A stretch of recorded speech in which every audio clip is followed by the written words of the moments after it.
About the national crackdown of the Occupy Wall Street movements, there are some inescapable and very, very negative conclusions.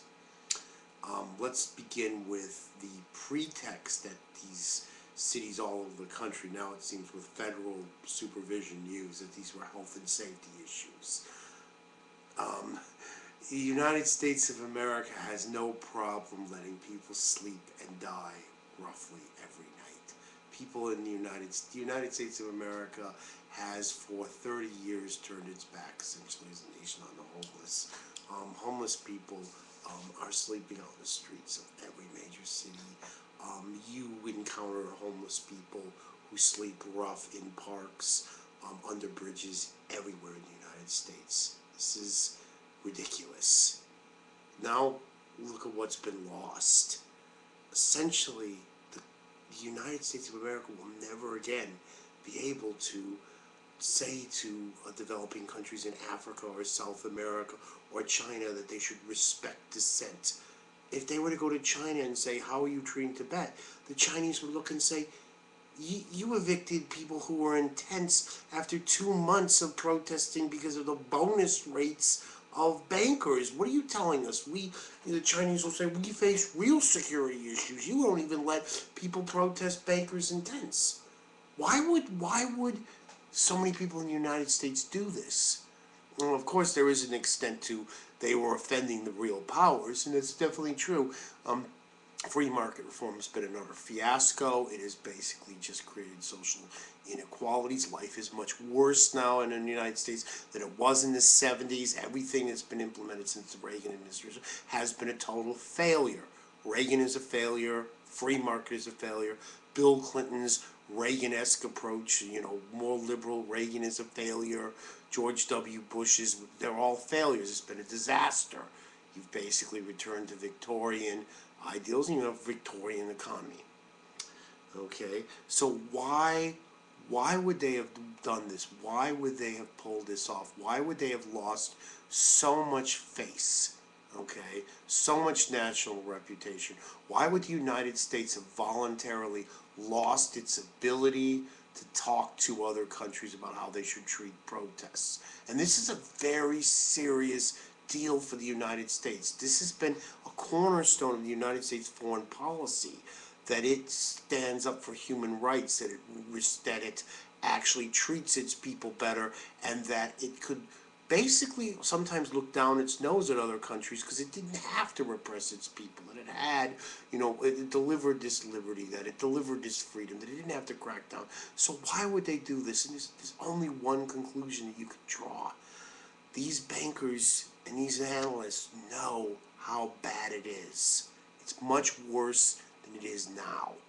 There's probably been, through unregulated, unsupervised, often criminal speculation, massive spreads of bubbles through the developing world, through India, through Russia.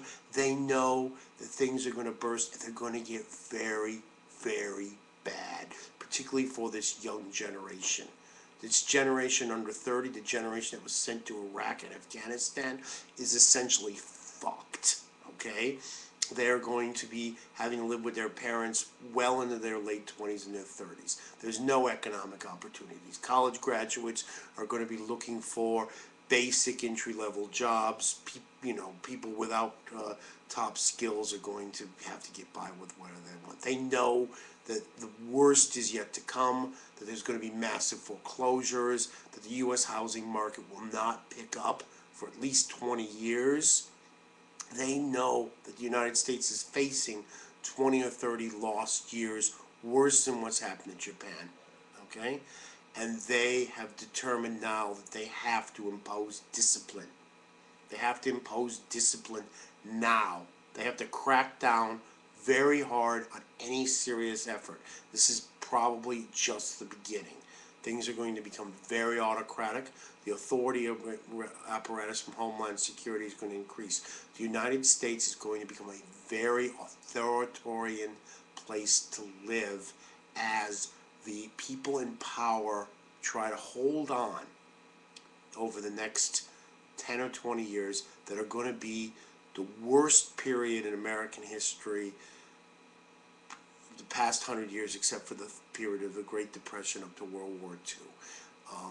That particular period. And for large groups of Americans, it's probably going to be just as bad or worse than the Great Depression. Particularly the way it's been leveled out, that younger people are really, really being hit upon, really, really being hurt. Unemployment is probably going to, it's being underreported right now, it's probably going to retain about 25% amongst young. Underemployment will probably, about 40%, 50% of the young will probably be underemployed, working part-time, working well under what they skill and what they need. People's homes are not going to return to their value, maybe ever. Communities are going to be, foreclosed away out of existence. There's a very, very long, painful period that's going to happen. And the people in power in the United States have decided that they have to take really serious action. And if it means making America's commitment to democracy a laughingstock, which is what they've done, well, you tell me, do you really think it is what these stupid douchebag conservatives are saying, that they were dirty, that they were lice infected, that there was one rape here and one shot there, and they had to close the whole thing down in one middle of the night on a national effort? I mean, Jesus, you know how many rapes and murders and crimes are in the United States? The United States is a wretched, violent, criminal place like that. You are endangered at night in huge parts of the United States, particularly in cities. You are, if you're sleeping rough, any city in the United States, you're endangered. It is not like this is like Switzerland all of a sudden had a rape or a shooting or something like that. And God knows, how many right-wing groups have carried out terrorist attacks or armed or planned to attack federal people? There's a case right now of elderly right-wingers who are planning to carry out political assassinations. After Al-Qaeda, the largest terrorist groups in the United States were right. But there was never anything like this against the movement. The Tea Party wasn't moved against in any way. Nothing was done against them. These are just... these camps were kind of small.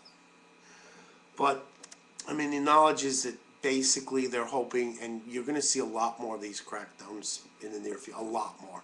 Things are going to get a lot worse over the next few years. And it's not just in the United States. The entire Western system had bet the horse for the second time on the free market. It did it from the period from World War I up until 1929, it bet the horse on the free market. It didn't work, okay? It went through a period, and then in the 70s, it bet it again.